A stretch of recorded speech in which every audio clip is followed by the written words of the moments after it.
community-wide assessment tool, kind of like this picture shows here. You can pick up a lot of different things all at the same time. And we also do qPCR, which is more of a single species assessment.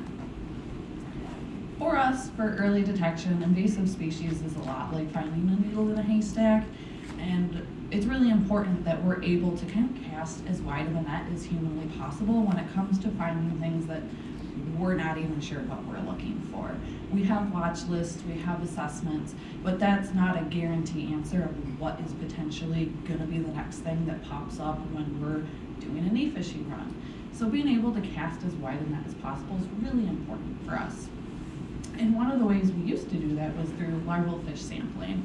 And the idea behind that is fish are most abundant in their larval stage, so that we can kind of look through as many fish as possible. But with recent advances in genetic technologies, especially metabarcoding, we found kind of a new door has opened that will allow us to cast that wide net that I was talking about when it comes to looking for invasive species. And that's where I'm going to get into this case study of our transition from larval fish to water sampling. And I'm going to present this kind of in phases because this has happened since 2017 and is still ongoing now. And phase one was morphological ID versus tissue sampling.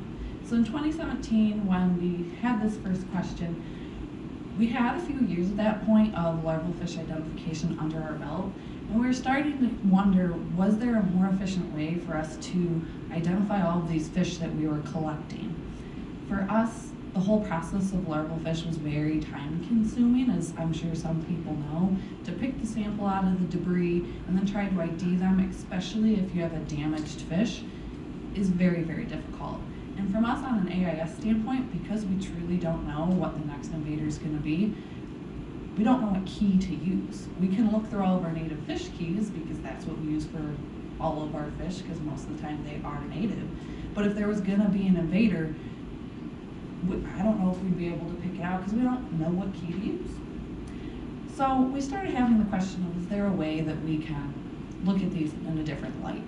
And working with the Northeast Fisheries Center down in Lamar, Pennsylvania, we had this idea that we would compare our morphological IDs that we were doing in our wet lab to some genetic IDs that they would do using tissue homogenates from the fish we would send. So what happened was we sent our fish, they ground them up, they did the DNA extraction, and the results that we got back was 90% of the species we were saying at the family level were also coming back that way through the genetics work. But as we got closer to species, we were realizing that there was only a 40% similarity, and a lot of that confidence that the lab had in their IDs made us start to question, are we not IDing things correctly? And a lot of the things that were differing between the two techniques were in closely related species. So the bluegill, they would call it a pumpkin seed, or we'd say something was a white bass and they would say it was a white perch. So kind of our lessons learned from this part was that our morphological ID, yes, it was taking a lot of time, but now we were questioning how well were we even identifying these fish. And if we truly couldn't be confident in our native fish ID, would we be confident in an invasive species ID? And if we're not confident at that level, should we put our resources elsewhere, like more into adult surveys, where if we get a fish, even if we don't know what it is, we can be pretty confident, like, hey, this isn't supposed to be here, we've never seen this before. On the flip side, we saw that the tissue sampling showed some really good promise. The species ID of the lab was very confident in their genetic markers, they were confident in the results we were getting, which made us confident in the whole process.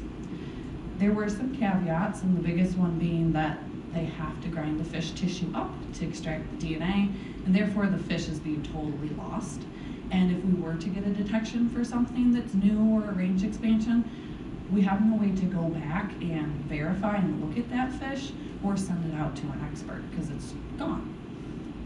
We also saw that the turnaround time was actually a lot faster than what we were doing in our morphological IDs, but the downside is you either have to process the fish individually, and if you're sending thousands of larval fish, that takes a lot of time, or you're grouping them all together and processing that way. But we were seeing that there's the potential for a swamping effect, where if you had 200 bluegill and one larval round goby, the sheer volume of tissue and DNA by those bluegill might be swamping out that round goby detection.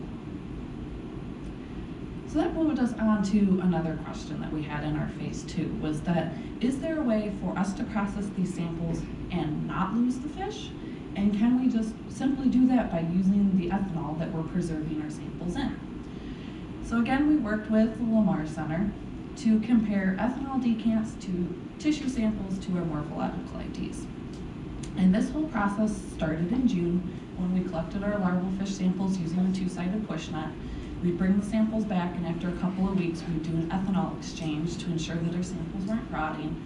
And off that first exchange, we would take a 50 ml vial like this one and just fill it with ethanol from that exchange, thinking that that first exchange is probably when the DNA was going to be the most abundant, especially since all of the fish were still alive when they went into the DNA or the preservatives, so they were probably sloughing off a lot of DNA at that point. And then for the rest of it, we did very similar to what we did in phase 1. ID'd them in our wet lab, sent them off to the lab for processing. And what we saw was our ability to ID in our wet lab was what was picking up the fewest number of species.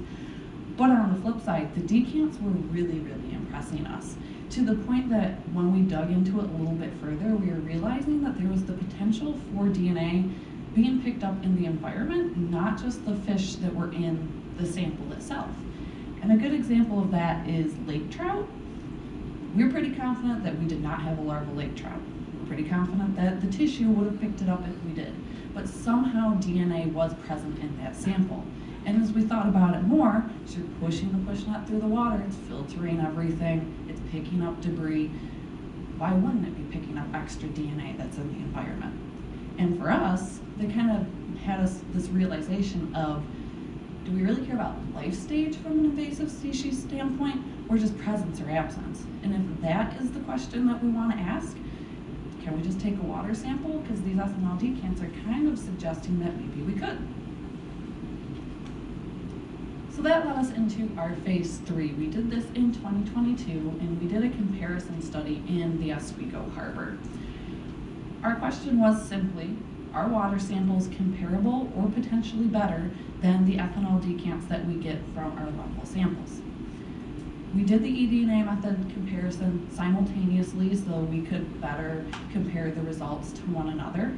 And essentially what we did is exactly what this picture looks like over here. We would put our push net in the water, and then we used our Smith root filtration system that we had with the telescoping pole to push our filter out in front of the push net so that we weren't getting any potential contamination off the push net, using a self-preserving filter so that we didn't have to worry about storage after the fact, and attempted to collect 2 liters of water, or until the system clogged. And when we would hit 2 liters or that clogging point, then we pulled both gears out of the water, put the filter back in its bag, process the push net as we had in all the other steps, and then move on to the next site.